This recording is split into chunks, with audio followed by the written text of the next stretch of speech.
Hello guys, today I'm going to explain you the difference between our F-series intake kits because I realize some of you are getting confused with all these variants. So we have the normal F56 Cooper S JCW normal Cooper intake kit. Then we have the F54 variants. Then we have the F60, the non-306 bhp model and the 300 bhp model. So we offer 4 different variants that goes across all platforms.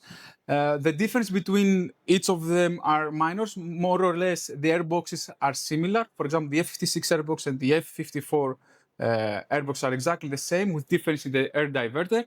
The F60 airbox are similar, but the 306 bhp model is enlarged with different diameters. Apart from that, they're exactly the same. So I hope this video helps you to understand what's the difference between each variant and what we offer. Thank you so much.